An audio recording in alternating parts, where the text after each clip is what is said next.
Hey everyone, Fraser Brooks here with the Network Marketing Ninja Podcast, episode 120. I hope you guys are doing well. I hope you guys are excited. I hope you guys are looking forward to the future of your network marketing business and the network marketing profession as a whole.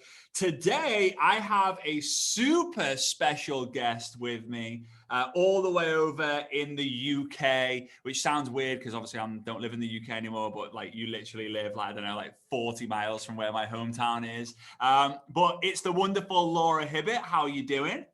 I'm good, thank you. I'm so excited to be doing this, literally buzzing. Well, Laura recently started her own podcast, and as well as being, in the beginning phases of her network marketing business, but definitely not in the beginning phases of a commission check kind of collecting side of the business. It takes many years to generate a residual income, but she's been able to do it in a shorter period of time, especially for the experience that she has in life and obviously in the industry as well. So, Laura, maybe you can kind of talk to us. You mentioned to it like really briefly before we kind of started this podcast episode, but just share with the guys a little bit more about your background, your upbringing, and kind of how you found network marketing. Yeah, of course. So I joined, it was nearly 3 years ago now, so it's coming up to my third anniversary, which is crazy. Right. So when I stumbled across the industry, I was actually at university and I was studying law. All my life I was told, go to school, get good grades, get a good job. My parents both come from just working class families. Like my mum and dad still both work 6 days a week, work all hours God sends for minimum wage. So growing up, I always knew that I wanted different. And because I wouldn't say clever, but I knew how to pass exams very well. I was told, go to school, get good grades, get a good job. So all the way up until uni, I actually loved school. Like I loved education. I was that absolute geek that never had attention in school. So when I got to uni and I started doing law, I hated it. And I was just like, this is not for me. I don't want to go into a 9 to 5. The thought of a 9 to 5 used to make me feel sick. I knew I wanted to be self-employed, but I didn't know how to get there because, like I said, I've not come from money. I didn't just have funds to start up a business. So literally came across the opportunity on social media, like so many people come across the opportunity now, and just absolutely threw myself in with both feet. By the time I graduated with my law degree, I was able to go into this full time. So I've actually never had to go and get a full-time job, which is just, you know what?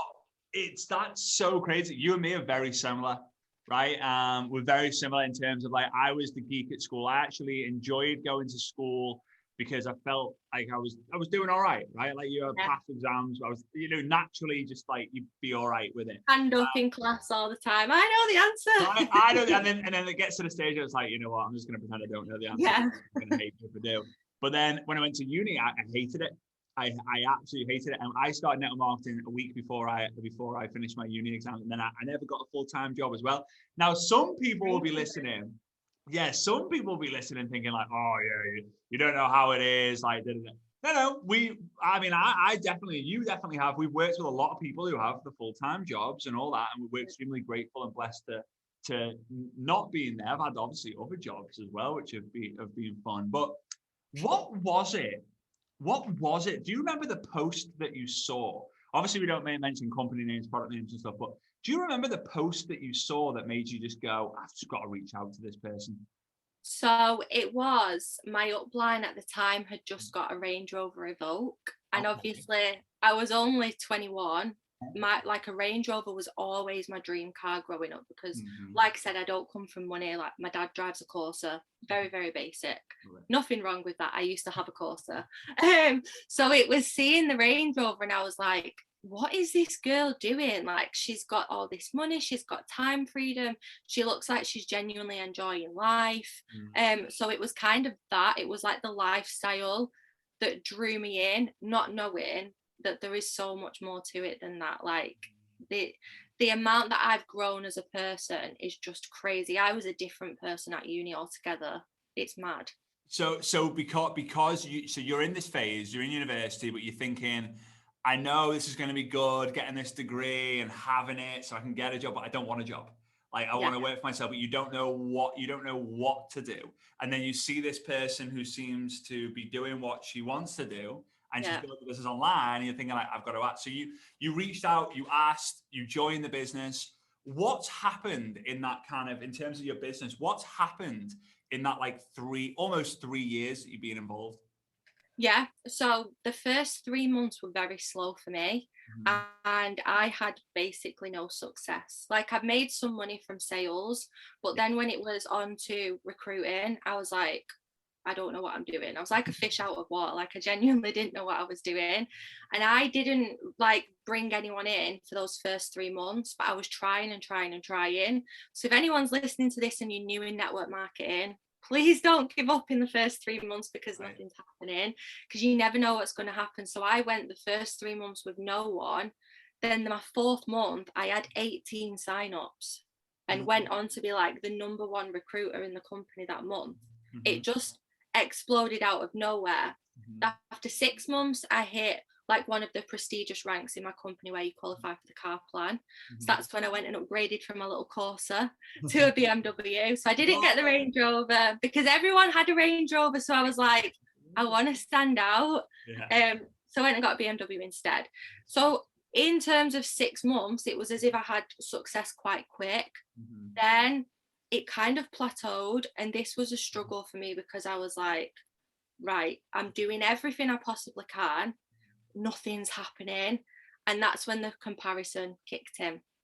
Oh my God, like, comparing myself to other people was the worst thing that I could have ever done, because my business stopped growing for 15 months. It was just at a constant plateau where I couldn't get past that next point. Like, everything that I was doing, I just couldn't get past it. And of course, in network marketing, like, I'm really, really honest with my journey. You're going to have ups and downs. It's completely normal. And I think sometimes people only see the ups, they only see the highlight reel. It genuinely does take blood, sweat and tears to get to where you want to be. So I had success quite quick in 6 months. Then it was pretty much 15 months of it staying the same, but I was putting so much work in at the time. And then I hit a phase where I was like, right, Laurie, you need to chill out. Like, you need to just let this happen, because I found out that I was basically putting too much pressure on myself on wanting to hit the next promotion. And instead of actually going towards it, I was pushing it away from myself because I wanted it so much. I was literally living in a state of lack where I was like, I don't even want this, because I was so stressed out.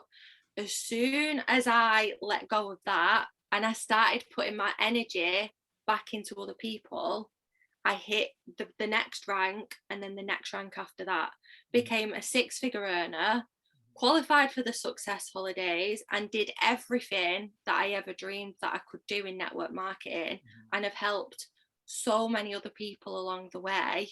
It's insane. I think it stands now, I've helped over 340 people personally in the past 2.5 years launch their business. And for me, that's what it's about. I joined to make the money, but I found that my true passion, I want to make a big input. I want to make a big income, but make an even bigger impact. And for me now, the focus genuinely is just on trying to help as many people as I possibly can. Yeah, and that bigger impact will lead to bigger incomes. You know, it's really like the question I guess that get asked a lot is, Fraser, how do you go from a 6-figure income earner to a 7-figure income earner? And how do you go from a 7-figure income earner to an 8-figure income earner? And it's impact. It always comes when the mission is bigger than the commission. The commission is then never an issue, and that's kind of crazy. So it took you 3 months, and hey, a lot of people will be listening thinking 3 months is slow. I've been in for 3 years, and I know people who've been in the industry for 30 years and have still not had any success. And that's mainly because they're not honest with what they actually want from the business. They just want the community more than anything. But yeah, it's another issue. So I think some of the things I'm picking up on is, for those of you guys who are in a plateau, it's good. Plateau is usually, a flat kind of surface. And think of it, if you want to spring up, would you want to be springing up and on an incline, a decline, or a flat surface? A flat surface, diving boards are flat surfaces, right? And that's what you need to spring into the next level. And dips in your business are healthy too. You know, we have detoxes where we kind of like have a dip in our, you know, in our weight when we want to kind of like get a little bit healthy. We have a detox, we have a dip in our weight. It's healthy, right? The stock market, it climbs, it has a correction, it's healthy. All of these things are healthy. So the one thing that comes to my mind when you tell me your story is 3 months of selling, not really getting anywhere. It's just you. You feel like you're working hard and you're getting paid less than minimum wage. And then you get those 18 signups in a month. What was it? Was it the belief that it was like, this product is just amazing, I love it, or my customers love it, and it gave you the belief to talk about the business side of things more? Or was it just like, nah, screw it, I'm just gonna go do it? Yeah, I think something hit me where I was like, right, I'm all in. I think what it was is I met my upline for the first time and I said to her, I'm going to hit the next promotion next month. And she looks at me and she was like, right, okay. Because to get to that next promotion, it wasn't done through what I was doing previously. So not that she doubted me, but I think she probably thought, right, who's this kid and why is she saying that she's going to hit this big next rank when she's like done nothing so far? And for me, when I say I'm going to do something, like, you best believe I'm going to do it. For me, I kind of put this pressure is good and it's bad. And there's like a certain balance that you've got to get. But for me, sometimes I will put so much pressure on myself that if I, in that state, them years ago, 2.5 years ago, 3 years ago nearly, it was like, right, if you don't hit this rank this month, like, that's it, it's the end. Like, I couldn't see past that rank. That's how much pressure I was willing to put on myself to get the job done, which you have to be careful. It depends on your personality. It depends if you thrive under pressure or whether you just cripple under pressure. I'm good at thriving under pressure. So it was basically just going all in, pure focus. I'd finished uni and I was like, right, if you want to make this happen, if you want to make a full-time income doing this, then you need to go and do it. And I was just all in. Like, I don't even think I slept that month. I was just like, I'm going to do it. I've told her I'm going to do it. I need to make sure I do the rank. And I was up until gone midnight, because it's an American company. You have a bit of extra time at the end of the month. And I was up till past midnight, like trying to text people like, you doing this, you doing this? And I did it. So I think it was just a turning point where I was like, okay, I'm fully committed to doing this. And I feel like anyone can do that. So many people say, oh, I'll wait till X month because it's the perfect time. And it's never the perfect time to do anything. I truly believe that if you want to go get something, go and get it. The only person standing in your way is yourself. Quit with the excuses. It's literally you or someone else is going to do it. Yeah, no, it's so true. I think there's the two types of pressure. There's motivated pressure and there's desperated pressure. A lot of people get desperate and that's why they join network marketing. I've got no money. I've got no money. I've got no money. They join and they try and make the money because they need the money. When you need the money from network marketing, it's bad. It gets ugly, it gets bad. But when you're motivated to make a difference in your life by creating a second income or creating a way out of debt or creating a way to freedom, it's completely different. And when you really establish that, usually desperated pressure comes when you, as you say, like I put my goal to hit this rank by the end of April, and you're nowhere near it by the 29th of April, and you're like, oh, if I don't hit this, I'm a failure. Because Mary did it and Sarah did it, and I'm way better than Mary and Sarah. They know nothing compared to me, right? It gets a little bit messy. So I love your story. I love what you're going through and the success you've had. I love that you've had in your eyes, a slow kind of start, right? It's a good start, right? A slow start, and then the spike, and then the plateau, then the dip, and then now the growth. So you've had a lot of the phases, a lot of the seasons.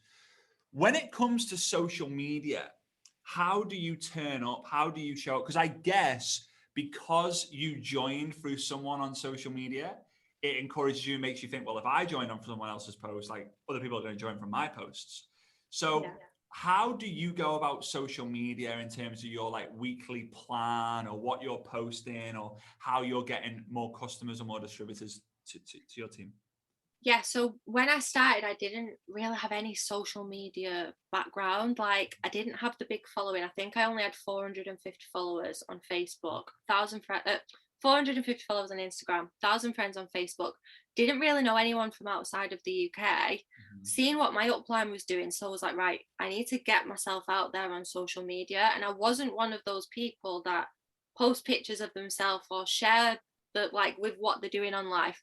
Genuinely thought Facebook was for old people to play Candy Crush on, because that's all my mum and dad did. They just sit on Facebook playing Candy Crush, and I was like, right, okay. So when it was like, right, okay, you need to start posting on your social medias, I was like, right, okay, I need to kind of crack this. And I think so many people come into network marketing and they think that they need to be this structured robot. And so often people lose themselves. They forget that they're an actual human being with an actual life, because all they end up doing is promoting recruiting, sales, recruiting, sales, and there's no personality shining through. And this was something that I feel like I cracked quite early on, and I feel like this is why I've had so much success, is because I just share me, my life, what I'm doing, kind of say to my team and stuff, use it as if it's a diary. So like, as if you'd say, dear diary, today I've been on a walk and I've been out for a nice meal. Share that with people, because so many people are genuinely interested in what we're doing. People are nosy. Like, it's nature for people to just be nosy, and they want to see what you're doing in your day-to-day life. And once you start posting about yourself, people get addicted. People will start thinking, where's Laura? Why has she not posted a story today? She's normally going for a walk at this time. She's normally out eating food. Like, what's she doing? And if you stop doing that, people will miss it. People like to watch. So for me, my social media now is literally just sharing what I do, sharing the success that I've had, but also I think it's so important to share the success of others. So you need to be celebrating your team, you need to be celebrating everything in your company, you know, whether it's uplines, downlines, sidelines, everyone is one big family in your company. It's so important to show the success of others, to show what is achievable, obviously without exaggerating it and all that kind of stuff. So when it comes to the celebration side, are you meaning like someone in the team is rank advanced and you're like, yeah, big shout out to Sarah for hitting her bonus or getting her car or whatever it might be? Yeah, so like if someone has launched the business, welcome them. If someone has, you know, joined, welcome them. Do a congratulation post. Like, it's a huge achievement that someone's actually taken that first step, because so many people are scared to take that first step. Then it's just like, if people have had other success, like they've been able to pay off a certain amount of debt, people are always quitting the jobs, getting the car plan, all this kind of success. I think it's important to show what can be achieved, no matter how big or small. And I feel like this is also where people get mixed up, is they think that in network marketing, to show success, you need to show this like big success. So you need to show the Range Rover, the BMW, the big massive house. You need to show that you've quit your job. You need to show, you know, that you've got designer bags, designer shoes. And people get it so wrong, because think about it. How many people out there looking to make an extra income can relate to Range Rovers, designer bags, massive houses, quitting jobs? They can't relate to it. So when people see that kind of stuff, a lot of people think it's too far out of reach. So they think it's unachievable.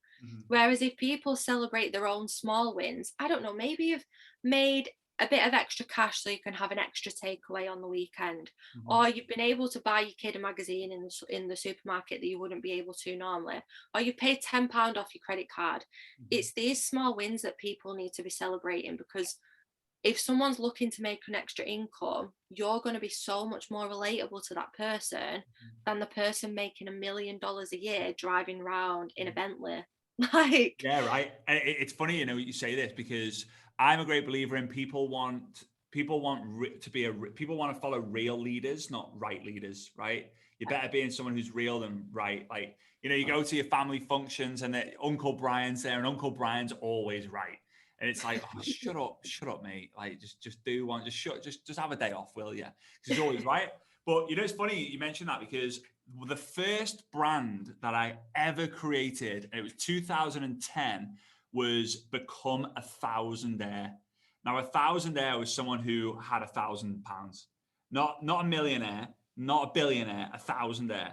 And the reason why I remember people were like, "What the hell is this thousandaire? It sounds a bit weird." You just made up a word. Yeah, it's just £1,000 in your bank account. They're like, oh, that'd be nice, right? And I'd be like, why? Like, how is £1,000 nice? But so many people are in their overdraft. They've got credit cards. They've got debts. So the idea of having £1,000, like what you're saying, like, you know, paying your credit card off, or even just literally, you know, going away for the weekend to your city and having a night out and staying in a hotel there. And since I created that brand, things really took off, because people started to think like, okay, he's helping. And this is the key, which I think is important. Yes, celebrating the small wins are amazing, but because you are celebrating other people's wins as well, people now go, Laura is helping Abby, Becky, Claire, Debbie, you know, Elizabeth. She's literally helping all these people. So now they look up to you as, if I want to get a change, I need to go to Laura. Yeah. And is that have you found that people come into your inbox and saying like, Laura, like, I want to know more information? Is it because you're mentioning it in your posts, or are you also reaching out to people as well and seeing if they would be open? Yeah. So I pretty much built my business on cold messaging, because like I said, I didn't have a big following. No one knew me and I didn't know anyone. And then once I'd cracked the attraction marketing, once I started doing all of this different stuff on social media, I would say after about 6 months, that was when people started coming to me. And it is literally through what you post. You need to attract people into your business. So this is why it's important to show you as a real person, but also show all this other stuff like the success. Because like you just said, if you're constantly shouting out people can't ignore that, because they're going to think, what? This person's paid off the credit card. This person's been able to do this. This person's done this. This person's done this. Laura's helping all of these people. Like, how is this possible? Could she help me? I've got a credit card. I can relate to that. So it's posting stuff that real people can relate to, but then also obviously showing off the big successes, because there's so many people that do have massive success in network marketing that have never had success in anything else before. And I do think, it literally is just the attraction marketing, the way that you word stuff, celebrating the successes and making it relatable to other people, so that it's kind of like planting the seeds in a really like clever way. I always think indirect is so much better than direct. A post like, I don't know, recruiting now, blah blah blah, 10 spaces left, want to make an extra income, blah blah blah blah. That's like a direct post. Then an indirect post, you've got something like, so grateful to have the time freedom to be able to just go and have cocktails in the middle of the day. Today I'm celebrating Lauren, who has been able to pay off an extra £50 off a credit card. It's indirect. You're not saying what you're doing. Like, how do you do that? Exactly. People are going to think, right, one, how is she going for cocktails in the middle of the day? Why has she not time to do that? Why is she not at work? Who's Lauren? Who has paid off a credit card? How has she helped her pay off a credit card? And it's planting the seeds in a really clever way, because for me, I call it curiosity marketing. The more curiosity that you can create, the more people come into your inbox. Do you know the amount of people that message me and say, yeah, but your posts don't say anything. You're not even telling me what you're doing. And I'm like, hello, you're in my inbox. I know. That's the point. Well, you know, and the funny thing is that they're reading all this. What do you think they're doing? They're going into your story, and then you're showing like the cocktails cocktails with Lauren in the story, and they're like, what? Like, she legit is actually like, she's real. She's actually like, you know. So I always say that you've got to create curiosity instead of raise resistance. So you've kind of put it in a different way in terms of direct, indirect. Direct, you're raising resistance, because people are like, oh, hang on a minute. If I reply to this, she's going to try and sell. I'm not ready for that. Whereas creating curiosity is what you're doing, which is makes people kind of like, oh my God, I want it. That's super, super cool. I'm a big fan, obviously, of attraction marketing. I love that you went for the action marketing first and the attraction marketing started to kick in. So you got a little bit structured about it. Do you prefer Facebook or Instagram? Instagram. And do you get better results from Instagram? Yeah, so I didn't start getting messages on Facebook until I did a live. And I was that person that was like, I'm not doing lives. Like, they used to scare me so much. I used to be the person that cried to my tutor at uni because I couldn't speak in front of anyone. I had zero confidence. It was horrendous. So I've been through a proper journey, and it is literally thanks to network marketing that I am now this confident person you see today. But I didn't get messages on Facebook until I did a live. So I literally have built my entire business through Instagram. Thinking now, I couldn't tell you one person in my team that I've found on Facebook. It's all through Instagram and then moving it over to Facebook. Into like your Facebook groups. Yeah, so opportunity groups, and then I speak to everyone on Facebook. Okay. So you use the Facebook Messenger. Yeah. So I use Messenger for prospects, and then when they fully sign up, move it over to WhatsApp. I think I got that off you. Yeah, you probably I'm did. sure it was where you said move everything over. I swear WhatsApp should be paying me commission.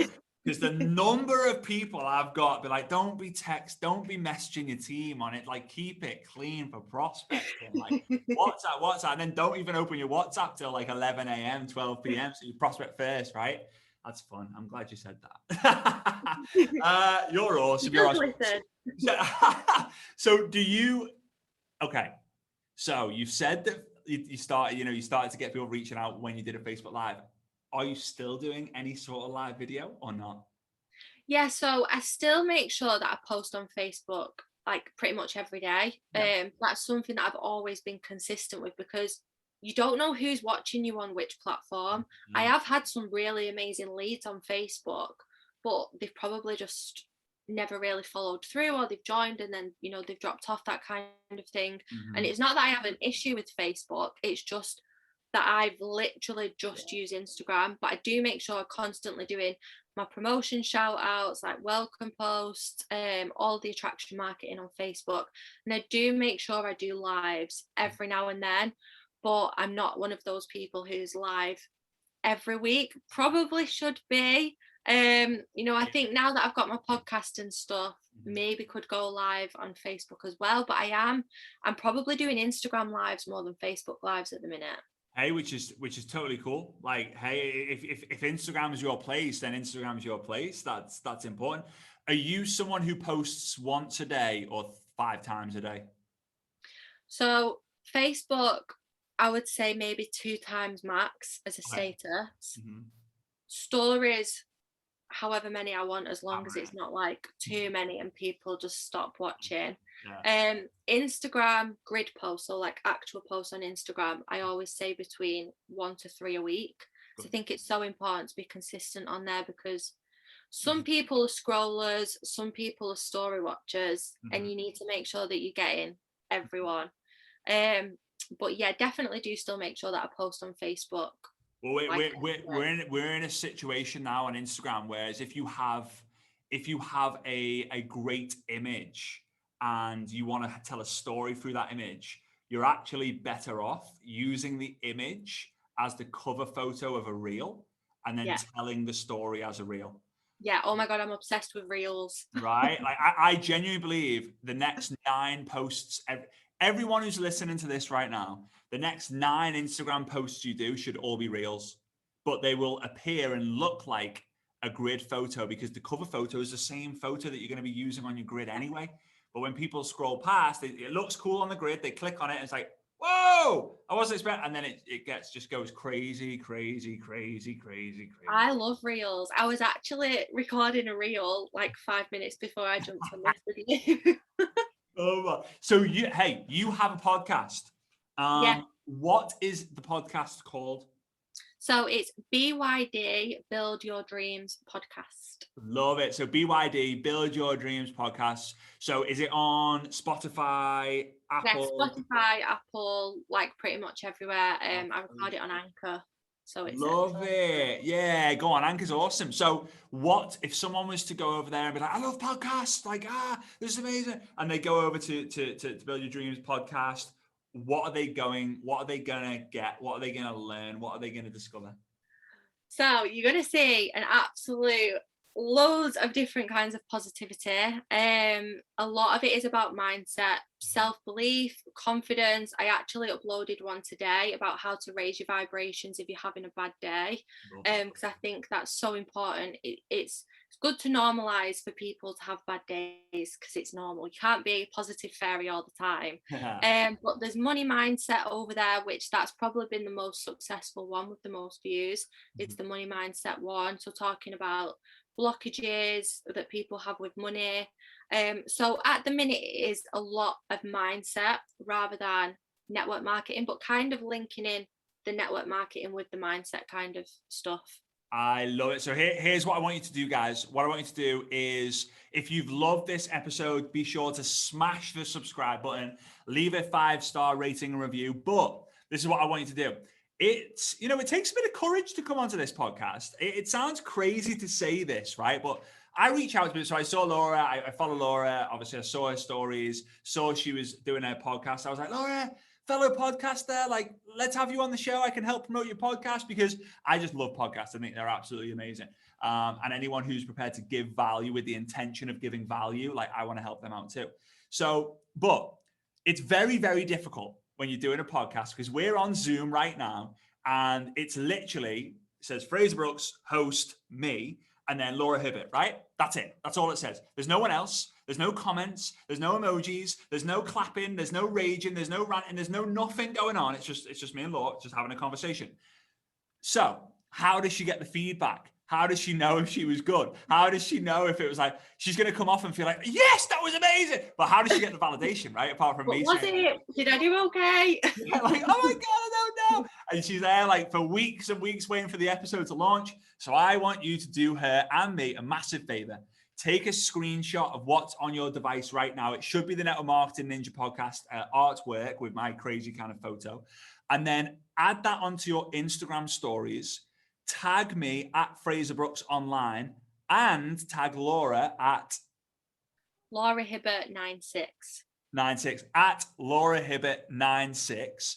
And let me know, just in like a little one-liner on there, like how much or what your how much you loved about this podcast, how much you love this podcast, what value you got, what your bingo got. Even if you just love the energy, if you want to just throw 3 fire emojis on there, because I know it'll make Laura and I smile, and we can reshare that, give you some love, and engage with as many people as we can. So Laura, I appreciate you. I really, really do. Thank you so much for hanging out with me on this podcast. And I look forward to giving you a high five. Thanks for having me. It's been amazing. I'm so happy. Thank you so much for having me. You're more than welcome. All right. See you soon, guys. See you on the next episode. Bye-bye.